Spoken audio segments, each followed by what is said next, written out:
Well, the theme of the first reading in the Gospel is very, very clear. So clear that even after an exuberant and late night, we can still figure it out, huh? How many of us were up late last night watching? I was even up late last night watching. It was a glorious night. The theme is very clear from the first reading of the Gospel, and it really is that basic call of God's call in our life and how God calls us in our life. And maybe a question to ponder is how we pursue this and how we view this. Do we see that we pursue God, or is it that God pursues us? It's a very interesting question. Do you pursue God, or is it God who pursues you? Very often we're about many, if you will, quote-unquote, holy things. Right now, being here at Mass, and perhaps coming to adoration, or going to fiat, or being on a retreat. We pursue many holy things in our life, and do we do these things because we feel that we're pursuing God, or is it that it's our response to God pursuing us? I'd like to suggest to you that it's more the latter.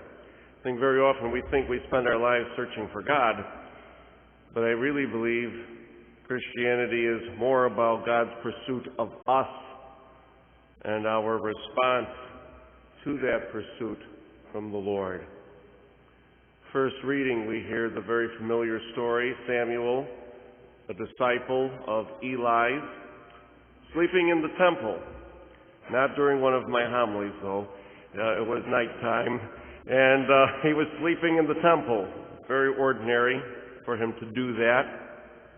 And what do we hear? God pursuing him, right? We hear 4 times God call Samuel. The first 3 times, Samuel goes to Eli thinking it's Eli. He didn't understand. Even Eli didn't understand right away.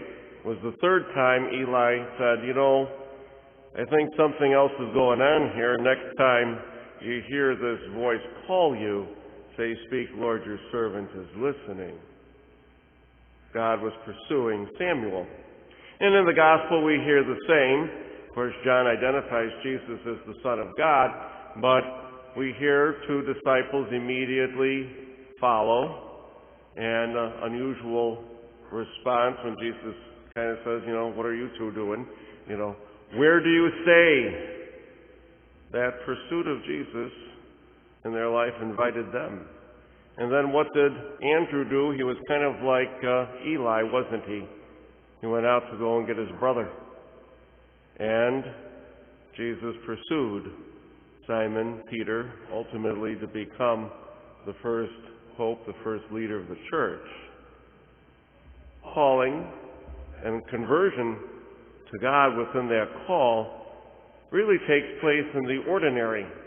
Back on Christmas Day, I reflected on ordinary and extraordinary. To kind of go back to that thought for a moment, it's really in the ordinary that God pursues us, our daily lives. Samuel was in the midst of his daily life. He was sleeping. The apostles, fishermen, they were about their daily lives when Jesus came walking ultimately to pursue them. It's in the midst of our daily life most often that God pursues us and calls us, that we have that moment also of conversion. It's not necessarily on top of some mountain or some powerful retreat experience, although that's possible as well. It's usually in the ordinary daily life. Just as it was for Samuel, just as it was for the apostles, so for you and for me, it's really the ordinary that God pursues us. When I look at my own vocation story leading to the priesthood, it's really a rather ordinary story.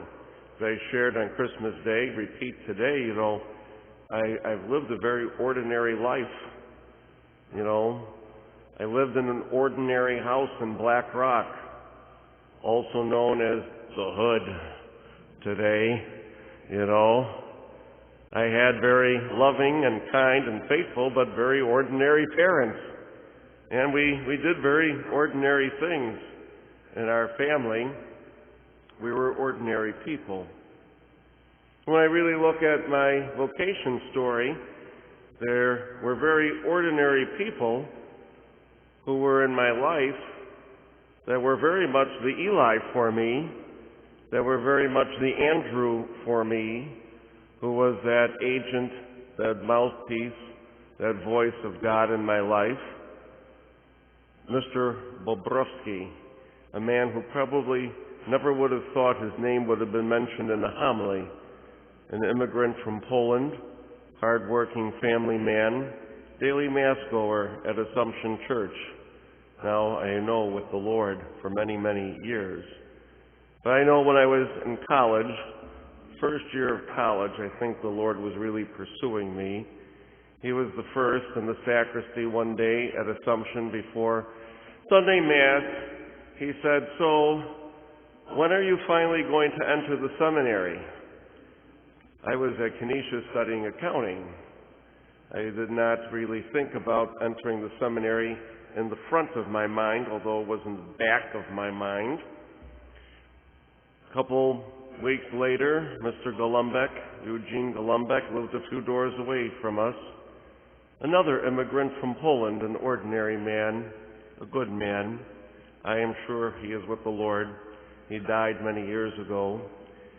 While I was working in the front yard of the house, he stopped to talk and he said, "So, you're in college, so when is it that you're going to enter the seminary? Watching you grow up, I always thought that's what you were going to do." I said, "Well, that's interesting." And we had a nice conversation. And third year, beginning of fourth year of college, I worked at Peter J. Schmidt. Us older people remember Bell's Supermarkets, huh? I worked in fixed asset accounting. And I always laugh because there were two of us in the fixed asset accounting department.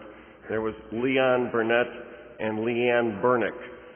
And our controller in charge of us was from the South, so we never knew who she was calling for because of the twang of her voice. Sounded exactly the same. And one particular day, when we were in our cubicle, which we shared, she tapped me on the shoulder, she spun her chair around, and she said, "Have you ever thought about being a priest?" "And that has anything to do with fixed assets, how?" And she said, "You know, watching you here in the office and everybody comes to you, I think you would make a great priest." The Elis in our life, the Andrews in our life calling us forward. Of course, that all began really with my parents at home. Again, in our ordinary life, we did ordinary things, like we went to Sunday Mass and often on the weekdays went to Mass. We knelt together as a family every day in the morning and the evening to pray. Certainly every meal began with a prayer. We did other ordinary things like go to novenas and the Stations of the Cross and various other things revolving around the church. My parents helped me live a life within the life of the church, a very ordinary life at the time. And I remember when we were in college, and I remember one day Monsignor Kowalik, my pastor, he called our house looking for me. A pretty ordinary event, as our family did a lot of things around the parish. And so he said, "I want to talk to you." An ordinary thing. And so I went to the rectory, and we sat in the living room, and he said, "I don't have anything that I need you to do. I just wanted to talk to you." He said, "For many years, watching you grow up," he was our pastor from when I think I was in fourth grade. He said, "You know, watching you grow up all these years," he said, "I always thought you would make a great priest." And he went on to share his whole life as a priest with me, the joys, the sorrows, the successes, the failures. And that was very extraordinary. Even though Monsignor was a close friend of our family, he was kind of a reserved person, did not talk about himself ever. So much so that as I was listening, I was wondering, what happened to him, because this was not ordinary for him. But at the end of it all, he invited me to consider. He was an Eli. He was an Andrew. There's a retreat going on for college students. I'd like you to go. It's for young men to think about the priesthood. All of these individuals, and Eli and Andrew, really a mouthpiece, a voice of God among many, many others, calling me ultimately to where I am today, approaching 29 years as a priest. Tremendous life. Despite all of the challenges the church has in the current moment, and despite all of the issues of scandal, a tremendous gift and a tremendous blessing to be a priest in this place and time. How is it that we really consider, understand God's call? I think three things are important. First, to see that God calls us in the ordinary, that we're ordinary people. And there's other ordinary people that become that Eli, that become that Andrew, probably calling us to do something in the name of the Lord. I was listening to a reflection not that long ago, and the priest giving the reflection quoted Abraham Lincoln. Supposedly, according to him, Abraham Lincoln once said, God must love ordinary people because he made an awful lot of them. Probably true, if he said it or not. The majority of the world, we're ordinary people. We're not the powerful leaders influencing the entire world. We're ordinary. And how is it that God calls? It's really from the heart. It's not from the intellect first. It's from the heart. It's from that relationship of love, that bond of love. Honestly speaking, I have to say the priesthood was in my heart from the time I was a little child. And for our second graders who are making their first penance, I have a photograph of 5x7 of C.J. Wild. He was one of my young people at Our Lady of Pompeii, and his parents took a picture of me hearing his first confession. I'm grateful that they didn't tape the first confession, And that 5x7 I have on my table, very important to me, because it goes back to that moment that I know has led him to now being in his first year at the seminary, studying to become a priest for our diocese.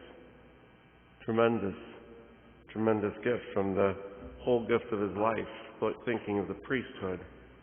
And thirdly, for all of us, God asks us to do something. There's a task.